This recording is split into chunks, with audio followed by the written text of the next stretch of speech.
Hi students, in this video we will talk about some of the requirements for Lab 8, car dealership.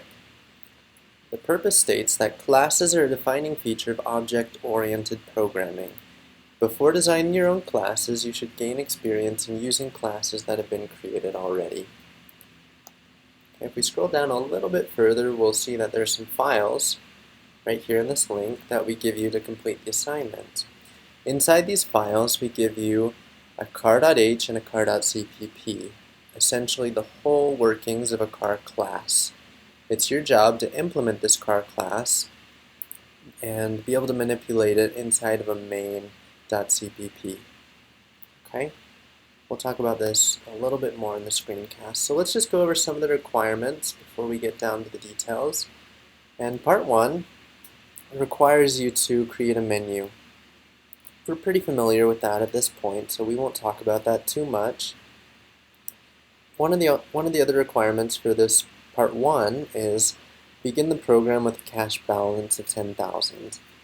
What that means is that whatever variable, whatever double value that you have to keep track of your dealership balance, that variable should be initialized to 10,000. Okay? So let's go down to part 2, display information. Okay, so what you need to do here is you need to be able to show the current inventory. So you need to print the name, price, and color of each car in the dealership's inventory. You must use the toString function in the car class. Okay, so let's look at the files that we give you, and let's just close that, and let's look at these two files, the car.h and the car.cpp. So if you don't know already, the car.h provides a skeleton of the class's capabilities. Okay, it gives us some function declarations, for example, a function with a return type, function name, and then a semicolon. Or in some cases, we see down here, function return type, the function name, followed by some arguments. Okay? But either way, it doesn't tell us too much about how these functions work. If we go into car.cpp, we see a little bit more. We see string car, colon, get name. We see a lot of these colons. And what those mean is this function right here, get name, is associated with the class car. Okay, so that get name is going to work when it is called on a car. If I try to call it on something else, like a string, if I say string something.getName, it's not going to work. Okay, just remember that this colon specifies getName is going to work with car. Okay, up here we have a constructor. What a constructor does is it allows us to initialize a car object with these parameters that we give it. Okay, so let's do some slides really quick to help you understand that. Right here we have this gray box, and that's going to represent an object, a car object that has yet to be initialized. So it doesn't have any values here. It's just kind of this chunk without any characteristics. And here we see these car class functions, okay, or the functions that can be called on this gray box. Let's keep moving, that'll become more clear. So the first step to be able to have some values inside this car object and be able to work with it would be to call the constructor. In this line right here, this bold line, I've given you an example. Car Mustang equals car, and that car, Mustang Black 25,000, is a call to the car constructor. That means we are initializing for the object of name Mustang. Okay, and the name Mustang is that left-hand side, the variable name. We are giving it the color, black, the name, Mustang, and the price, 25,000. Also notice in the constructor that we have a certain order, and that's name, color, price. And that's found right here, name, color, price. So if I were to flip Mustang in black, then the name of the car would be black, and the color would be Mustang. It doesn't make too much sense, but the program would work. If I were to switch black and 25,000, well, in that third spot, right here, we're expecting a double, not a string, so that would actually create compilation issues. Okay, but either way, here we can see that the object is initialized and it now has some fields. Okay, now that the car object has its fields initialized, you can call the car class's member function on the Mustang object. Okay, so I've given you some examples on the right-hand side.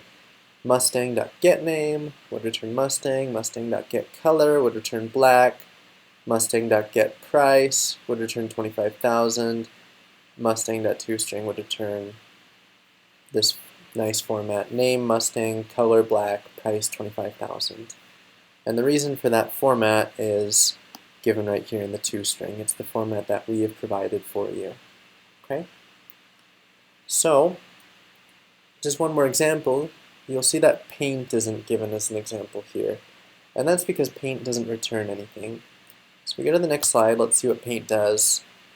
Calling the following Mustang.paint blue, you can see that we had our object, and it was black Mustang, and the price was 25,000. But after painting it, the color is changed to blue, and the price is incremented $1,000. At our dealership, we just assume that every time you paint it, it becomes more valuable. Also note that when we paint something, it's not costing us any money. It's something that we can do for free. Okay?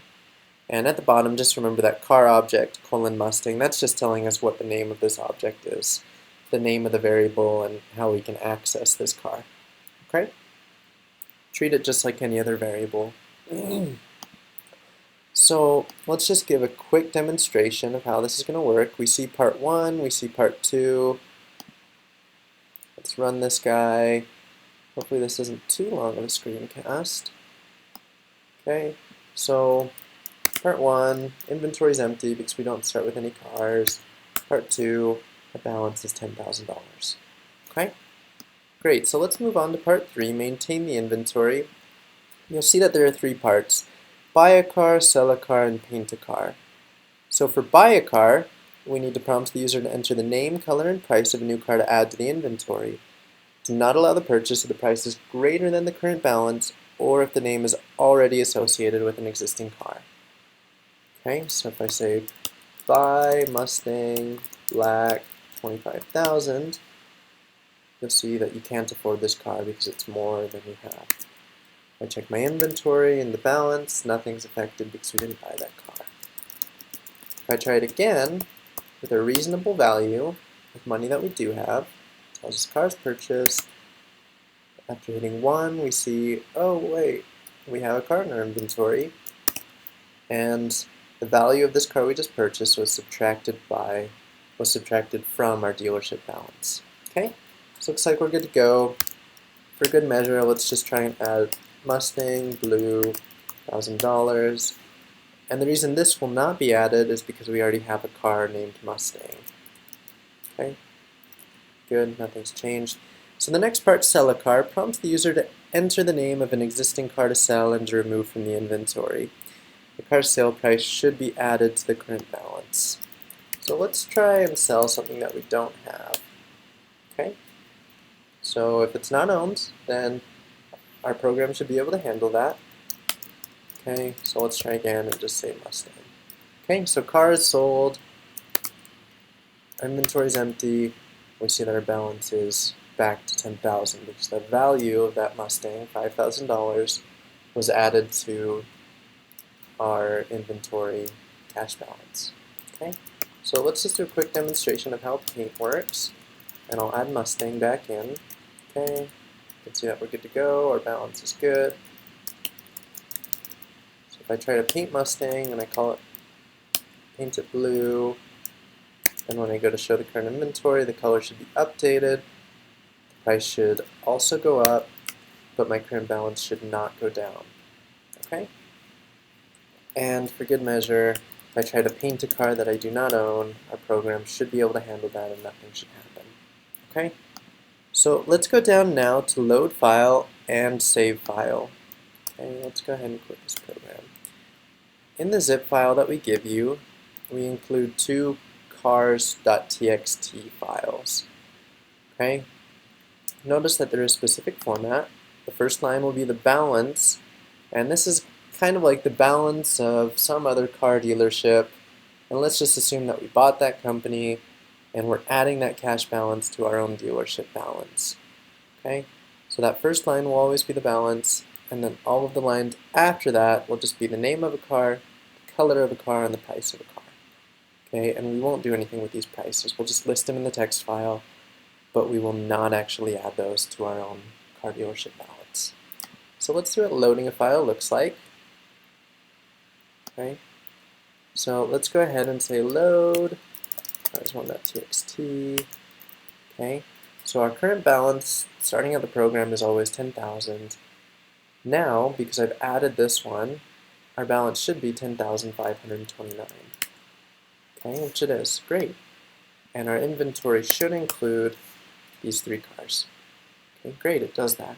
So let's look at cars2.txt and let's load this guy and see if it works for loading 2 files, which it should. So our current balance is 10,529. If we add 59,000, it'll be ballpark 70,000. We have 3 cars and we want to add 8 more cars. Okay. I've loaded that. Let's check our balance first. 70,000. That seems right. Current inventory. And it looks like we have all of the cars here are found in there. Okay, so that's great. So that is the load file functionality, and that's what it needs to look like more or less. So let's try saving a file. Cars3.txt is what we'll name it, and cars3.txt will basically be the combination of cars1.txt and cars2.txt. Okay, so let's save it, put the program, and let's click on it right there. Okay, and it looks like this is exactly what we had, which is great. It looks like this just cut off the 0, but that's fine. Let's go ahead and run it again. And if I was to load cars3.txt, a file that I've saved, then it should work. And our balance should be 10,000 plus 70,244. Okay, great. Let's see if all our cars are there. Okay, great. So that's a demonstration of how Lab 8 should work. Just a couple other notes. You need to make sure that when you save a file, the format that your file is saved at in a .txt file is exactly the same as the format that we give you for cars1.txt and cars2.txt. If the formatting is different, then you might have some troubles loading a file that you've saved. And one part of the pass-off process that we'll go through with you is saving a file, closing the program, and then loading the file that we created and saved. Okay, so that part needs to work, and that's probably a good idea for a test case. Okay? Other than that, I think we've covered all of our bases. If you have any problems compiling, feel free to see this guide. We also have a few other things on the Content tab in Learning Suite, and be sure to read all of these requirements for pass-off. But other than that, you guys should be good to go. Good luck with this lab. It's very important. In Lab 9 and Lab 10, you'll be creating your own classes. So try to get a good feel for how car.h and car.cpp are laid out. Other than that, good luck, guys.